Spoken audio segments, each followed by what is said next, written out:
Jornalistas Sérgio Vicente e Pedro André Esteves no arranque dos trabalhos deste domingo no Congresso do Partido Socialista. Avançamos com a última fronteira e com o Miguel Gonçalves. Miguel, bom dia. Bom dia, Jorge. Olhamos então aquilo que nos traz e começamos com novidades sobre os buracos negros. Os buracos negros, que é sempre um daqueles temas que os nossos telespectadores também adoram, os nossos telespectadores mais pequeninos também.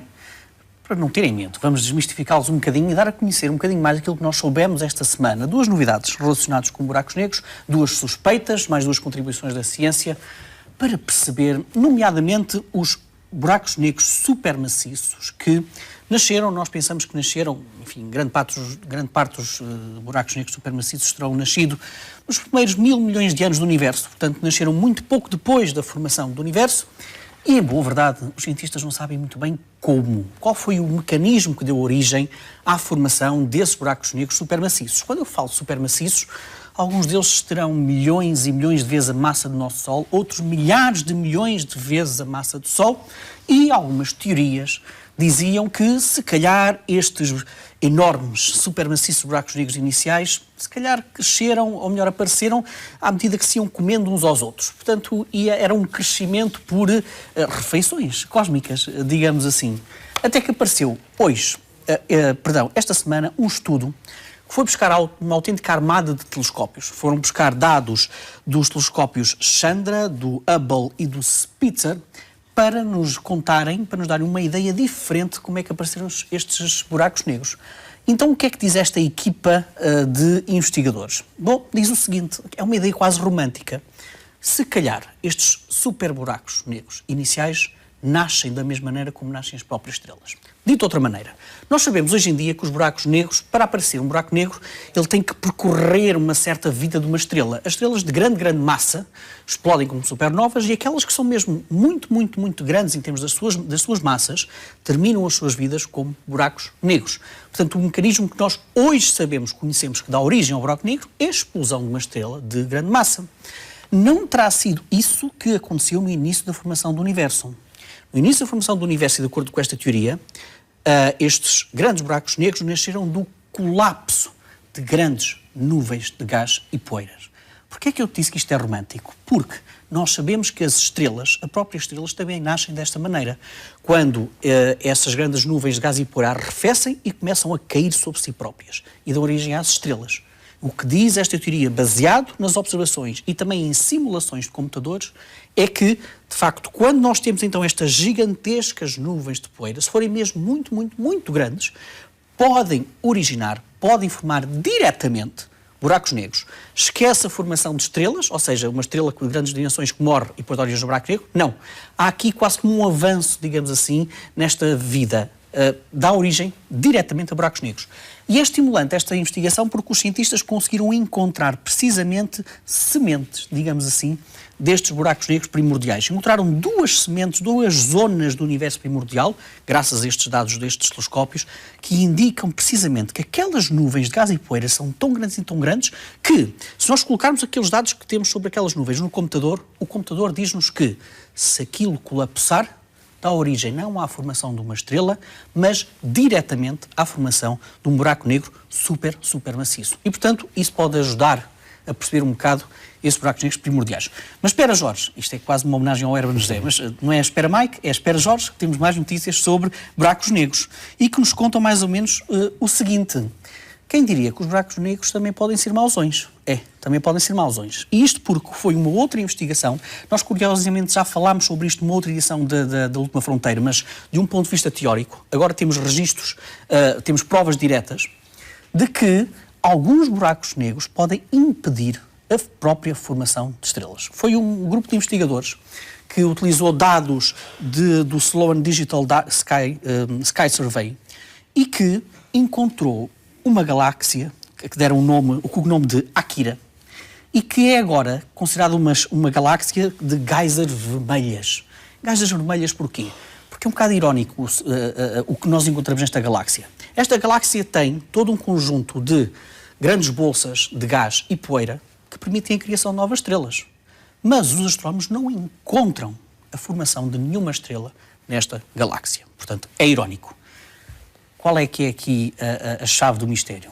é precisamente um buraco negro no núcleo desta galáxia, da Akira, que está a tirar para as suas redondezas ventos extraordinariamente quentes, fortes, energeticamente poderosos, que, como eu disse há bocado, as estrelas precisam de que estas nuvens de gás arrefeçam para poderem crescer, para poderem serem criadas estas estrelas. Mas este vento quente, este buraco negro, aquece precisamente essas bolsas de gás e não as deixa arrefecer para criar novas estrelas. Mas não é, a história não acaba aqui. É que há algo a alimentar precisamente este buraco negro. E os astrónomos desconfiam, e até têm provas diretas, de que há uma galáxia anã ali perto que está também a fornecer alimento, digamos assim, a este buraco negro e que, portanto, impede, através da sua força, dos seus ventos, impede a formação de novas estrelas. Curiosamente, nós encontramos também outras galáxias que têm este tipo de comportamento. Ou seja, nós identificamos maternidades, identificamos bolsas, mas há buracos negros no interior que têm, imagina, o poder que não será este vento que consegue espalhar ao longo de toda uma galáxia e impedir a formação de novas estrelas. Miquel, falamos agora da sonda Rosetta, que descobriu ingredientes que podem ser fundamentais para a origem da vida na Terra. Nós já desconfiámos há algumas décadas, que a vida na Terra teria uma contribuição precisamente de cometas. Porque também desconfiávamos, e agora temos cada vez mais provas, que os cometas contêm no seu interior, ou até mesmo na sua superfície, alguns dos ingredientes básicos para a formação da vida, nomeadamente proteínas. Ora, as notícias desta semana contam-nos que a Rosetta, então, encontrou as provas definitivas destes ingredientes, não só na sua cauda, não só na sua cabeleira, mas também enquanto teve erupções à medida que se ia aproximando do Sol, nomeadamente de glicina, e a glicina é fundamental, a glicina está presente precisamente nas estruturas biológicas que nós conhecemos, mas também há um outro elemento químico que foi descoberto em grandes quantidades no cometa 67P, que é aquele cometa que a Rosetta está a investigar há já mais de 2 anos, e isso sim também é um elemento que deixou os cientistas muito excitados, e que foi a descoberta de fósforo, precisamente no cometa. Ora, nós precisamos do fósforo para tudo e mais alguma coisa para o funcionamento do nosso próprio organismo.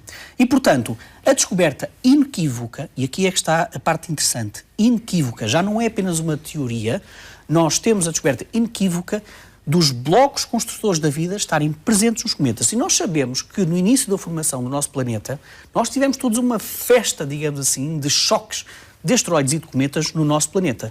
Estes cometas depositaram precisamente na Terra estes elementos fundamentais para o aparecimento da vida. Portanto, se quisermos ser até um bocadinho mais românticos, o que nos diz esta descoberta da Rosetta é algo tão interessante como: somos todos, se calhar, do ponto de vista molecular, extraterrestres. Porque aquilo de que faz parte as nossas membranas, o nosso sangue, tudo mais alguma coisa, vem precisamente de fora da Terra. E a Rosetta agora provou, inequivocamente, que estas moléculas, estes blocos, estão presentes nos cometas. Ora, terminamos com a imagem da semana. Imagem da semana. Exatamente. E vamos até... E que andou em todo lado, esta imagem andou em todo e tudo que foi a comunicação social. Vamos fazer uma viagem no tempo, até o ano cerca de 324 a.C., eventualmente o ano da morte de um dos mais conhecidos, misteriosos faraós do Antigo Egito, Tutankhamon. E por uma razão muito simples, é que a imagem que nós estamos a ver, eu não me importava ter, acho que até é bastante bonita, é um punhal, o próprio punhal de Tutankhamon, mas este é um punhal especial. E porquê? Porque as novas tecnologias que foram agora utilizadas analisaram precisamente o ferro deste punhal de Tutankhamon. E chegaram à conclusão que não é um ferro qualquer. Foi um ferro que deu muito trabalho para fazer este punhal, porque é muito difícil trabalhar com este ferro em particular. Porquê? Porque é ferro que só encontramos em meteoritos. E, portanto, temos agora a confirmação que o faraó Tutankhamon tinha consigo uma arma de defesa pessoal de origem extraterrestre, um ferro, e os cientistas sabem que é do meteorito porque é um tipo de ferro, é um primo, digamos assim, do átomo de ferro que só encontramos em meteoritos, que dá muito trabalho moldar precisamente este tipo de utensílios e, portanto, este é um punhal extraterrestre. Não é uma novidade assim tão extraordinária. Nós já sabemos, por exemplo, que civilizações antigas também tinham colares, joias, também outro tipo de armas que utilizavam este ferro meteorítico, mas eis a confirmação de que o grande e misterioso Tutankhamon também tinha algo de cósmico consigo. Muito bem, Miguel, obrigado. Obrigado, Jorge. Bom domingo.